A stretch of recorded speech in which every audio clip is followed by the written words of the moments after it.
Добар ден назад во отвореното студио 1. Имавте прилика досега и да ја видите најавата за тоа кои се нашите гости во овој термин после 17 часот.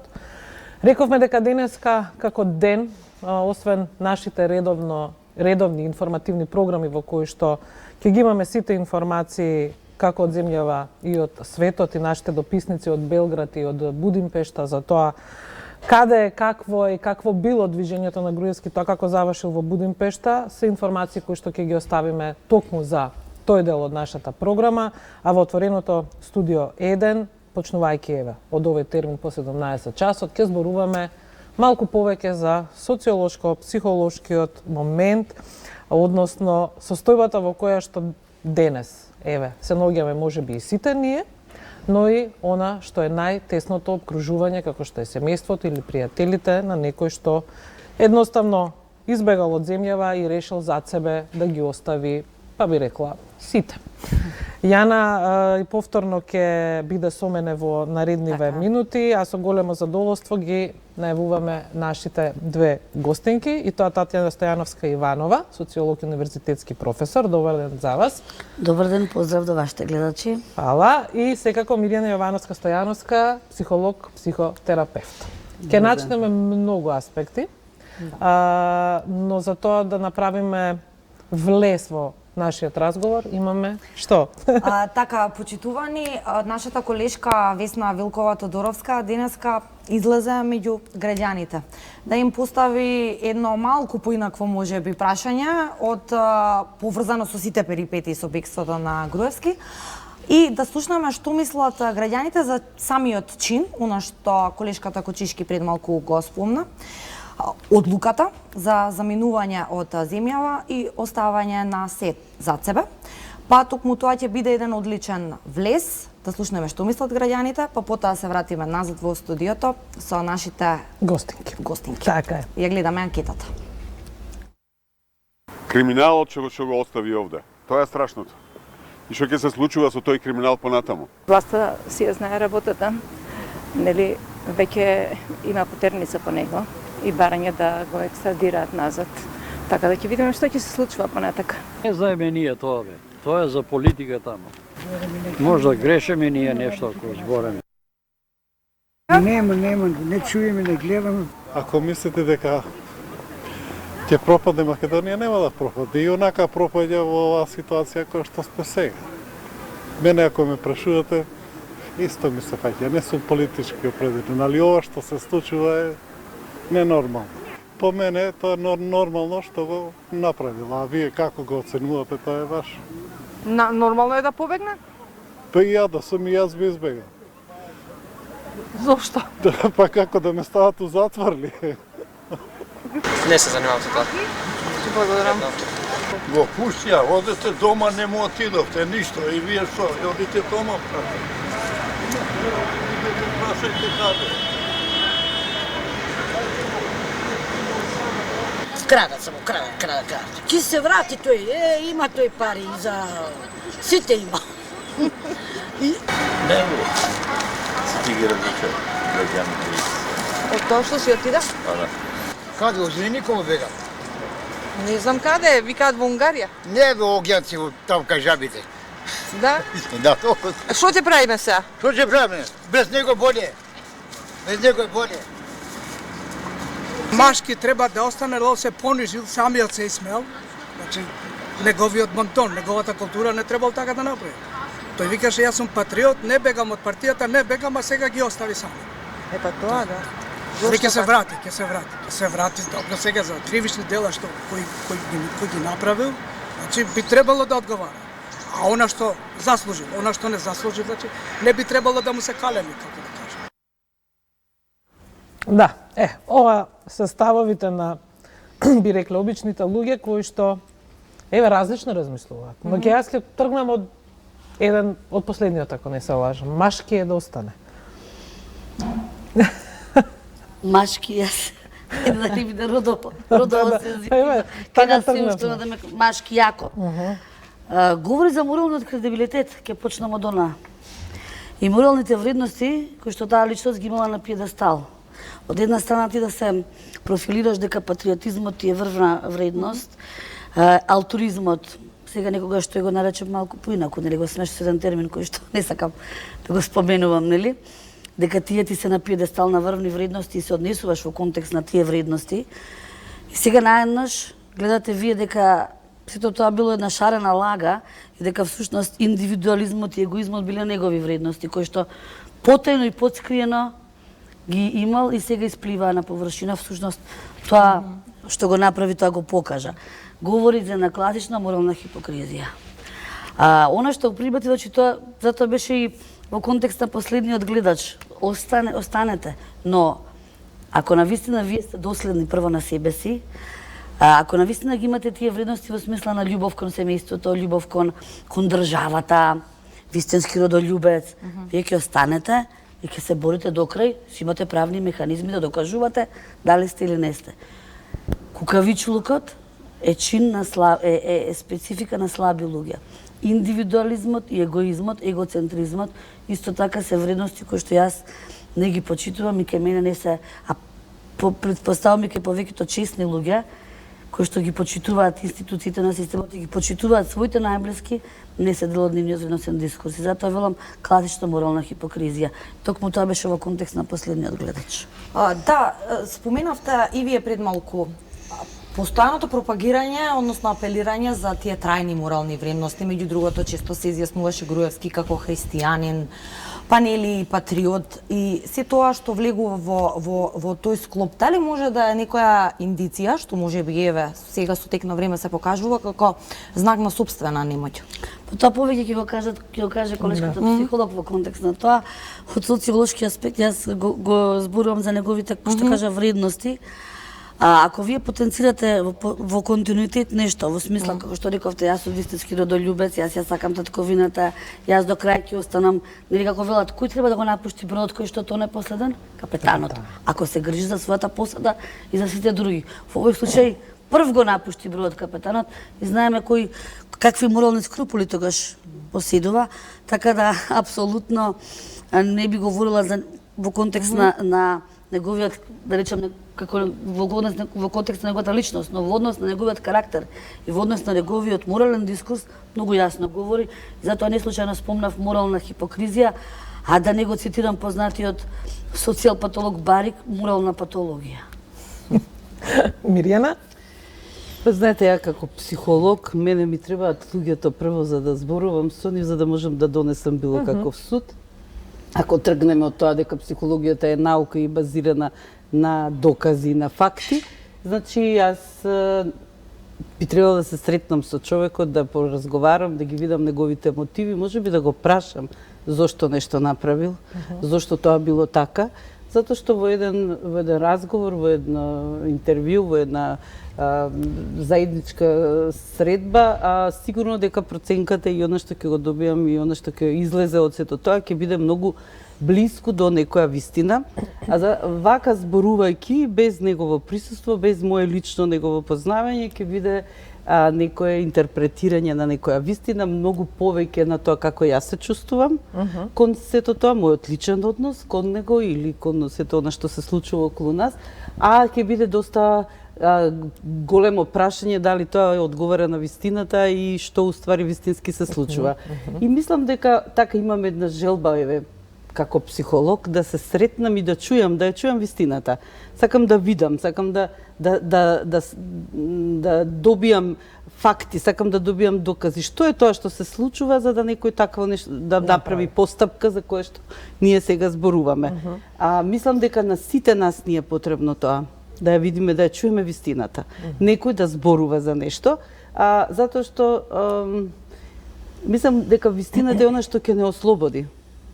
Кога ќе видиме и ќе чуеме што на вистина се работи. Вака да придадам епитет или да кажам она што јас мислам, ќе излезе надвор од она што ќе биде професионализам. Само може малку во контекст на ова што говорите. Ако 11 години ние во континуитет во различни улоги сме гледали претходно, како конкретно говориме како министер, и ако на приватниот Facebook профил, кој што е приватен, значи самиот се уредува, ги читаме тие реченици и она што говори, Значи ние можеме многу лесно да ја видиме, затоа велам јас таа морална хипокризија која што говорам. Ако вие едно говорите, друго правите, тогаш не ми треба мене да се сретнам, па он да ми каже некој лично или со еден разговор дека јас ќе можам да проценам. Ако јас за 11 години не сум можела да донесам суд, како социолог кој што да речеме, или кој што се занимава со социјална патологија и социологија на морал, преку низа примери, во контекст изјави, нели вие го анализирате, изјави, постапки. Затоа велам, едно говорите, друго правите, па тука треба, затоа ние ги анализираме, толкуваме и општествените феномени, но и луѓето кои што ги создаваат и ги чинат тие општествени феномени. Во тој контекст, јас како социолог си земам за право да говорам за моралниот кредибилитет, кога станува збор за преку толкому, преку изјавите и поведенијата, бидејќи ние пред се ги цениме поведенијата. Да, вие се занимавате баш со таква наука. Не ви треба човекот лично за да имате доволно факти за да можете да донесете така, во контекст на моралниот кредибилитет. Социјална гледна точка, да. Но еве, Мирјана, ако велите дека можете да зборувате тогаш повеќе од аспект на тоа како вас ве прави сето тоа да се чувствувате, тогаш како се чувствувате? Па ја како Мирјана, како се чувствувам, несигурно. Несигурно затоа што имаше долг период, 11 години, кај што градев некои одредени вредности, кои сега не важат. Сега градиме други вредности. Јас се надевам дека овие ќе траат. Ова што го градиме е нешто блиско до тоа што јас верувам и што го чувствувам, ама така беше и пред 11 години, јас мислев дека така тргна.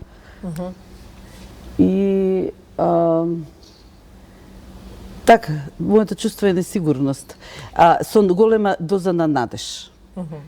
Дека таа несигурност што ја чувствувам, полека ќе се смири и ќе помине во едни помирни води, дека ова сега што се случува ќе биде реалност, навистина, ќе остане и ќе трае.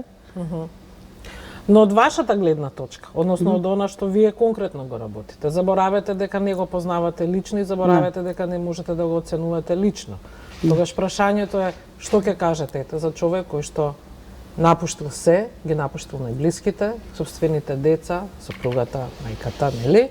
Па би рекла и најблиските соработници со кои што е во безброј судски процеси, за кои што знаеме дека ако тој напушти, односно побегне, нив сите ги става во незавидна положба. Тоа се виде уште утредента кога некои соработници завршија во притвор. Што говори таа постапка за човек? Така, значи прво зборот напуштање, ние не знаеме дали напуштил, дали они не знаат.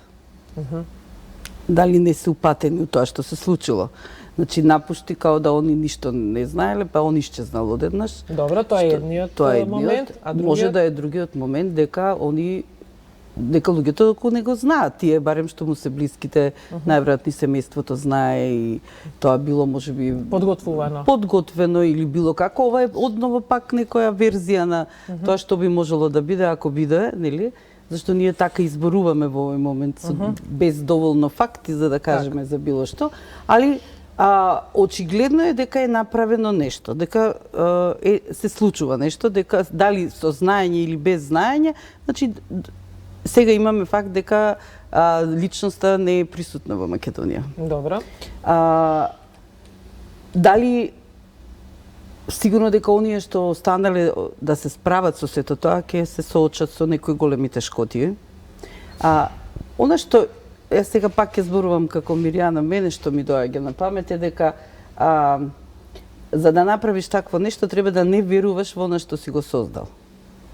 Мислам да се создадеше судски систем кој навистина добро ќе функционираше, нели како е тоа демократски, ја не знам како тоа се создава, ама имаме стручњаци, има луѓе во светот што го создале, значи не треба да измислиме топла вода, ние ќе верувавме во она што судот ќе го каже, во она што ќе го изрече и тој што го создал системот, нели ќе си веруваше во сопствениот систем. Ова е доказ дека нема доверба во она што е создадено.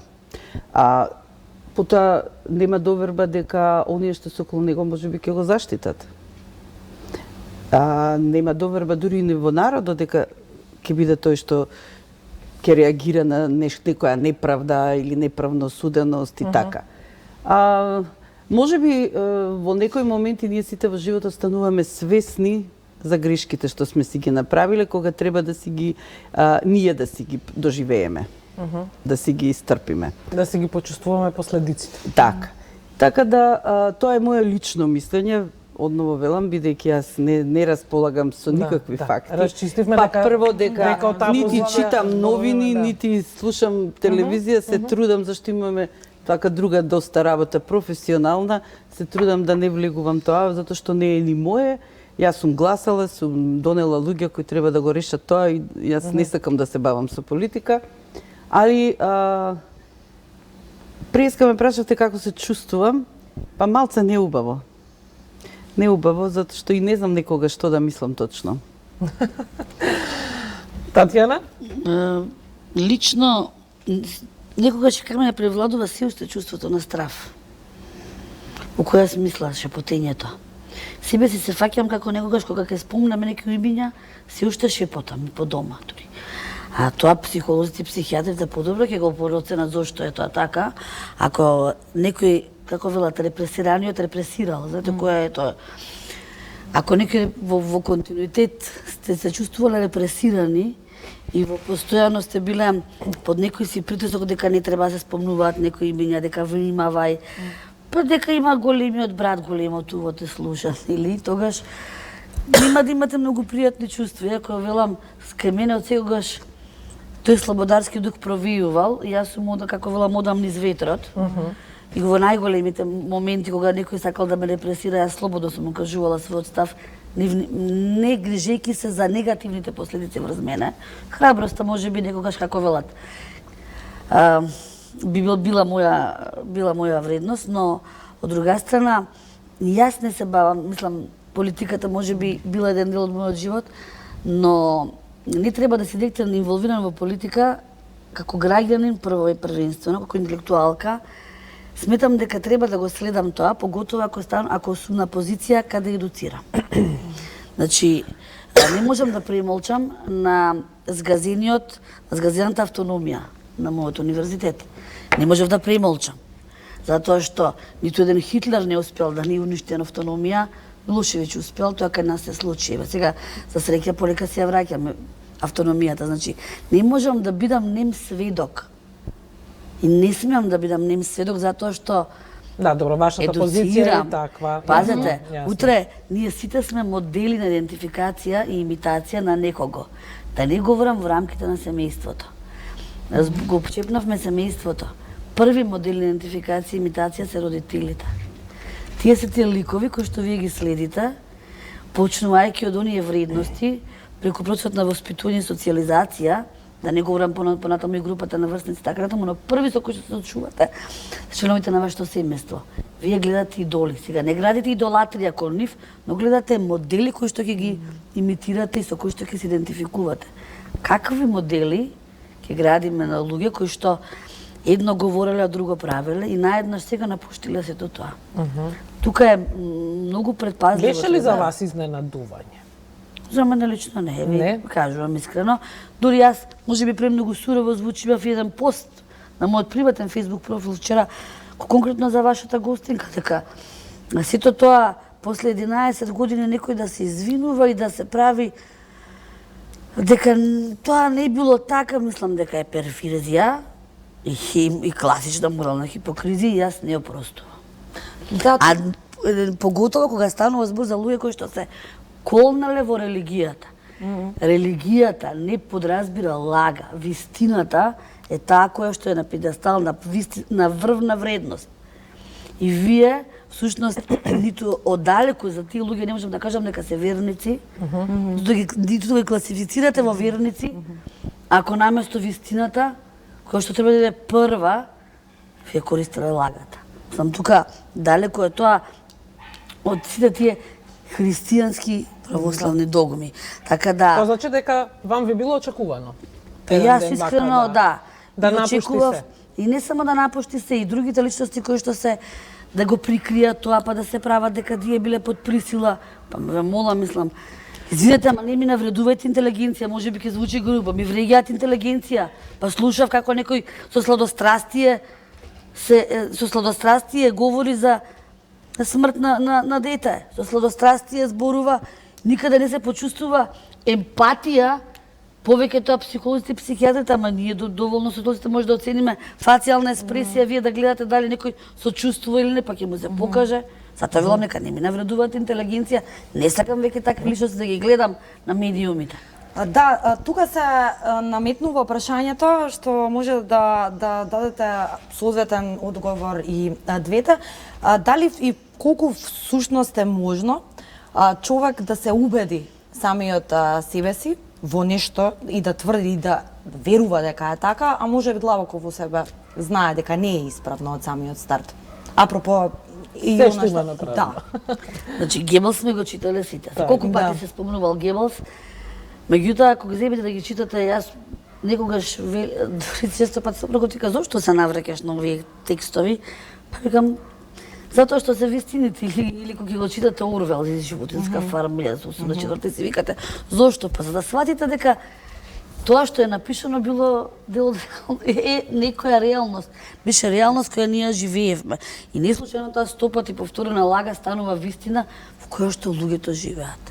И сега немаме само еден случај, таков повеќе случаи имаме ние, од различни профили, кои си верува во она што го тоа е создавање на некој веројатно виртуелен и релевантен свет кој што придонесуваат еве социјалните медиуми да земеме кај младите, често пати живеат во тој свет кој што си го создаваат. Така да, од друга страна многу влијаат и вашите советници. Ако некој постојано вас си вели колку сте убави, вие сте најпаметни, ве крева, колку сте добар, браво за тоа што го правите, градете, Скопје 2014. Па тоа е science fiction. И вие викате, верувате дека стварно тоа го правите. Значи ви го подхрануваат егото личности кои што не ви се вистински пријатели и советници. Вистински ќе бидат ако вас ви кажат чекайте сопрете малце. Да има конструктивна критика. Да има критика. конструктивна критика. Јас велам, ниту сум јас најдобра, ниту секој од нас има доблести, но има и многу мани. Многу повеќе сакам да ми се кажат маните и повеќе ги почитувам тие луѓе за да не забег секој од нас. Знаете, кога му се даде комплимент, тоа повеќе Марјана сигурно добро го знае. Убаво се чувствувате, ама ви годи и си ги заборавате малце недостатоците. Мирјана? Ние секогаш сакаме да слушаме нешто убаво за нас и не сме отпорни на тоа. И тоа ни прави внатре некое чувство, ни буди нешто. Ако баш, како што рече Татјана, често го слушаме тоа, ние ќе почнеме и да веруваме во тоа. Во психологијата постојат експерименти кои докажале дека луѓето без разлика од каде потекнуваат и како е нивниот бекграунд, нели? А кога ќе ги ставиш во одредена ситуација, почнуваат да реагираат дури непредвидливо. Например, познат е тој експеримент на две групи студенти кога едните ги ставиле да бидат затвореници, а едните да бидат чувари на затворот. Значи се развива динамика која сите знаат дека глумат, сите знаат дека е експеримент, значи али така влегуваат во улогата што тоа е нешто чудно, невидено. Затворениците на вистина стануваат луѓе кои изгубиле слободата и кои се чувствуваат потценети, нели сите тие што ли доаѓа таму заедно со тоа. А додека овие чуварите стануваат сурови, некој што мора да ги чува, не се повлекуваат од тоа да ги казнуваат. Има и еден друг експеримент, мора да го спомнам, тој е со притискање на копчето, кога глумците таму покажуваат дека добиваат струен удар. И покрај тоа што оние што стискаат копче гледаат дека нанесуваат болка, а наредбата да стискајте го копчето затоа што не знам што ќе добиете, они понатака го стискаат копчето. Така да, значи докажано е дека луѓето во одредени ситуации со одреден начин на живење или размислување се менуваат. Значи без разлика од каде потекнуваат и што носат со себе си, кога ќе дојдат во ситуација кога ќе се чувствуваат мокни и важни, мислам дека тоа е најголемата дрога што постои воопшто во светот. Ама ке политичарите затоа е битно да се знае до каде е границата. Каде се знаете, знае например, кој политичар се знае Тони Блер, знаете колку имаше, колку му беше рейтингот? 80, над 80%. Како рече ви благодарам. После ќе забегам. А тоа е, тоа ви е политичар со вистински морален кредибилитет. Знаејќи, ја затоа велам, кај нас како велат, каде што отвора политиката врата морал од затвора, тоа ми е познато, но еве Тони Блер мене ми е типичен пример за политичар кој што имаше екстремно висок рейтинг, значи можеше комотно уште еден мандат да добие, рече, И благодарам. Пријатно си заминувам. Доста ми е. Има приказна за него дека докажано дека навистина малце и отишол, можеби тоа го вратило. Он заедно, од кога пристана да биде премиер, се вози во воз надвор од Лондон, кондукторот ги фаќа цела екипа дека немаат карти. Зашто он како премиер заборавил дека треба да се купуваат карти, секогаш му било средено тоа. Кондукторот доби награда заради тоа што ги казни сите и тоа беше јавно кажано, значи не беше сокриено, не беше како кај нас ако да, колата не може да ако ти ја дигне пајак не смее да ти ја дигне зашто си политичар. Како да не се обични смртници. Или не знам таму можеш да се возиш или било што да правиш без да платиш или да имаш нели она што имаш обврски кон државата. Да, и многу лесно да ги заборавиш тие обврски кон државата. Лесно е да заборавиш обврските кои ги имаш кон народот, обврските кои ги имаш кон сите што се околу тебе, роднините, и обврските што ти себе си ги створил, можеби некогаш кога си почнал. Со некое ветување дека јас ќе бидам таков или ќе работам за тоа, ама тоа власта, мокта се чувствува. Малку заматува, да. Да, почнува да го минува. Пред да одиме на реклами, а по рекламите ќе мораме и да влеземе во завршни поенти.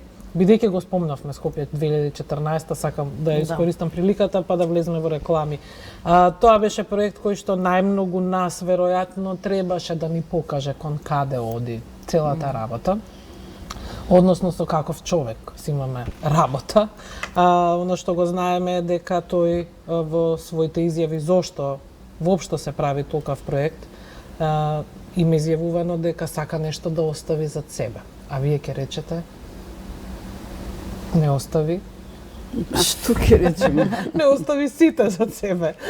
Така ли? Што ќе речеме? Ја не знам како само ќе изгледа тоа кога ќе почне да бара нели да се санира, дали тој проект Мирјана Еве нешто вам ви кажува?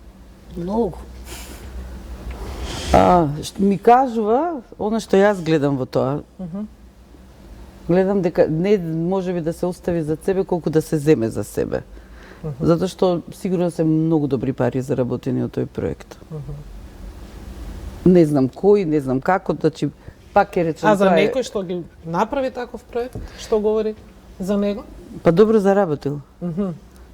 Добро заработил, зашто имаше потреба да се менува ликот на град кој си имаше свој лик. А некој што има такви мегаломански апетити? Што говори тоа за него? Дека е мегаломан. Добро. Мегаломански апетити е нешто што нормално доаѓа. Ако јас заработам денеска, например, 10.000, нели, па утре гледам дека имам можност да заработам уште 50.000, па потоа имам можност да заработам уште 1 милион, мислам дека никој нема да запре.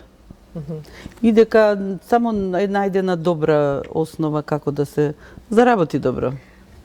Покрај материјалниот сегмент, во контекст на заработката, нели сите, затоа многу лесно некој може да имате 20 милиони како велат, па ќе одлежам. Сега да не кажувам еден виц кој што е малку во контекст на тоа сличен. А меѓутоа, кога го гледате Скопје 2014 и Творецот, и не случајно јас така некогаш сакам да ја прочитам автобиографијата на Адолф. И многу 27 сегменти точки наоѓате слични, меѓутоа една од тие грандиозни градби кои што во однос на квалитетот се многу ниски, а во однос на грандиозноста, светлината, се визуелниот ефект е бомбастичен.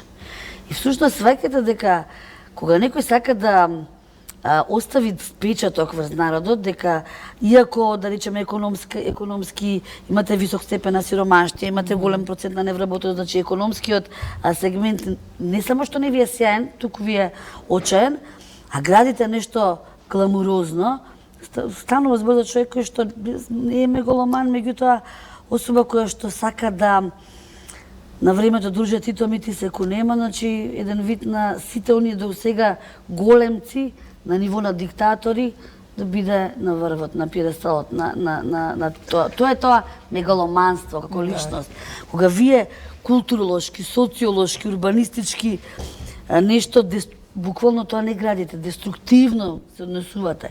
Еден урбан, убав, јавен простор, вие го наказувате, не внимавајки, велам, на јавниот дискурс на тој простор, кој се треба да го користи, кој се има право да го користи. Доволно и вие говори, гледате, така. зашто, која е поентата? Да народот не почувствува дека е гладен, затоа што ќе излезе, ќе прошета низ центарот, ќе види колку е тоа се златно, платинесто, па ние уживаме во барок. Кој барок? Тој стиропор. Барокот има патина, а нашиот е барокови стиропор. Така да, говорим многу за личноста, поготово велам кога се подхранува од страна, знаете, супер е тоа што го правиш. You are the best, you are the one and the only, и тогаш ќе забег и секој од нас би забегал, ако и били имате такви предиспозиции. Ово ред. Јана? Правиме пауза за реклами. Да, почитувани, и се враќаме назад во студиото со завршните поенти од разговорот.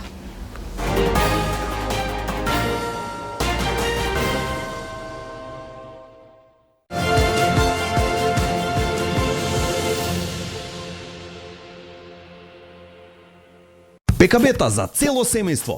Од 15 октомври до 16 декември. Купи една или повеќе ПКБ-та паштети и кодот од фискалната испрати го на 149941. Со порака тарава, бројна сметка, празно место, час и минута на купување. 3 најсрекни семејства ќе одат во најубавите европски забавни паркови, а секоја недела ќе доделуваме телефони Samsung Note 9, ваучери од Карес во вредност од 10.000 денари и многу повеќе. Паштета е да не играш.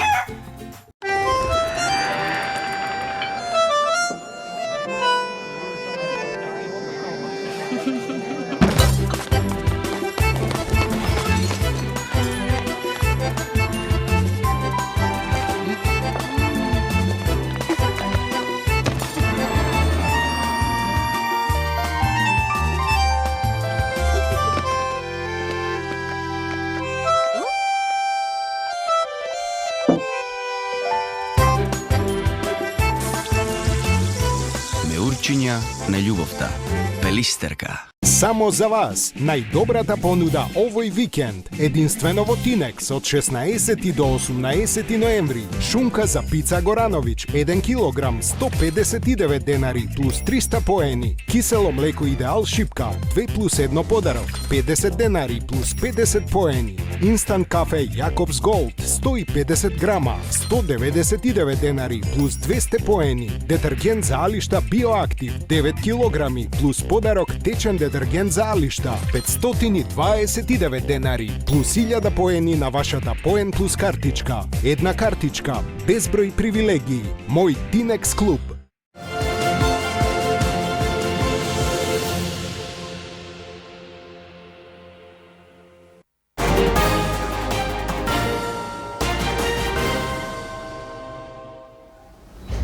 Еве на назад во студиото, како што кажавме со завршните поенти од овој одличен разговор со нашите две соговорнички. И за крај, она главно прашање како едно заокружување на разговорот. Колку работата, моќта, парите, тие социјални можеби фактори влијаат всушност за врз одредена личност за отуѓување од семејството и најблиските, примерно? Во психологијата велат дека парите се замена за емоции. Дека моќта и власта се замена за чувството дека сме сакани. Можеби колку повеќе имаме недостиг внатре на нешто што не исполнува, да се сакаме себе си, на некоја емоционална зрелост, на нешто што е убаво и тивко, толку повеќе на надвор, значи некој од луѓето, не сите, некој на некој друг начин, барат начин како да го компензираат тоа и велат дека оние кои доста заработуваат пари, кои се воркохолици, кои нели се жедни за мок и за власт, дека имаат потреба да бидат сакани и да го сместат тоа некаде длабоко внатре, ама бидејќи тоа не се надокнадува, нели парите не можат да бидат љубов, не можат да бидат да го купат некого за да те сака, местото секогаш останува празно и затоа никогаш не е задоволен и затоа одиме баш еден одговор од преска, уште малце повеќе, уште малце повеќе, зашто на момент Тоа обично жените го гледаат кога идеме на шопинг. У моментот кога си купиш менгюши и на една шоп, малце подобро се чувствуваш, ама за после 5 минути да однова чувствуваш празнината која тие менгюши требало да ги пополне, па така и со овие парите, така и со моќта. Се мислиш дека кога ќе дојдеш на тоа место, кога сите те слушаат, кога ќе имаш добар рачун полн со пари, дека ете сега јас ќе бидам задоволен со себе си и тоа задоволство никогаш не доаѓа. И тогаш се брка. Уште повеќе до недоглед, затоа што секогаш таму внатре останува празно. И таа празнина уствари после прави да ние бркајќи ваму нешто, дури и од себе си се одлепиме. Се одлепиме од собствените вредности, од она што сме биле, од она кои сме, од она што уствари нас ни треба, забораваме веќе на сакањето и на љубовта. Знаеш, тоа како да исчезнува. Исчезнува смислата зашто сме почнале сето тоа да го правиме и моќта, парите стануваат сами по себе си причина и нешто што не води во животот. Ѓаволот носи прада, претпоставам дека повеќето го имате гледано тој филм и го препорачувам. Да ви што може да ве претворат парите и желбата за моќ и желбата за власт, но ништо не е оправдување, поготово ако вие сте изградени како личност, да секој сака да живее удобно, лагодно, да има можност да си приушти, нели, да речам зимување, летување, нешто повеќе, но човековото толку е ненаситно, тоа е докажано. Но сепак љубовта за мене не е заменлива. Значи, бакражот од сопругот или од саканиот или од детето, со ништо на светот не може да ви се плати. Таа топлина, поготово нели емотивниот, она што велиме емотивниот набој, искрено за мене е нешто што е врв. Така да, ако некоја личност била изградена и растела во љубов, обкружување, мислам дека тој ќе го практицирала, ниту едни пари не може да го купат тоа емотивното што го имате во рамките на семејството. И за мене, колку и да власта и моќта знае да опија, ние знае, поготово велат како велат, дајте му на човек власт и може да видите каков е. Тоа се тие промени од 90%. Има 10% кои што си остануваат и кои што знаат дека и покрај се на крајот на денот, семејството е тоа кое што вас ќе ви ја поружи таа топлина. Значи, парите не може да ви ја купат љубовта, парите не може да ви ја купат здравието и парите не може да ви ја купат среќата. И за мене затоа е чудно да се откажете од најголемото нешто што е за мене двигател љубовта, е непростиво. Морам што нешто да споменам. Социјалната средина ги гради границите на човекот и му ги поставила и така, во рамките на тоа се гради личноста.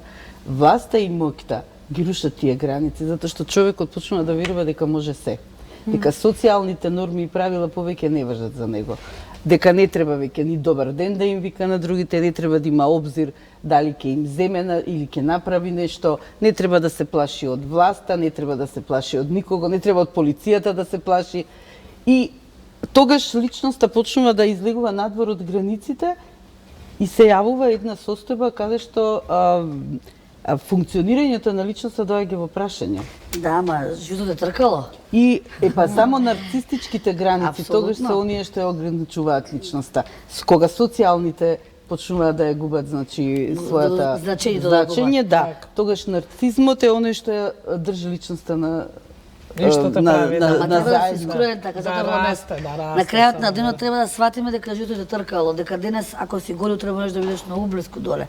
И затоа велам пред се треба да бидеме и останеме луѓе во вистинска смисла на зборот. Почитувани наши гостинки, имавме одлични повеќе од 40 на минути за муабет. Ви благодариме за вашето гостување и за секако тоа што имавте да го кажете. Јана, ние да се одјавиме на кратко. Да се одјавиме на кратко и секако почитувани останете со програмата на нашата телевизија. Студија 1 продолжува, содржините кои следуваат исто така, ние се гледаме некаде околу 20 часот, кога и централниот дневник на 1 ТВ.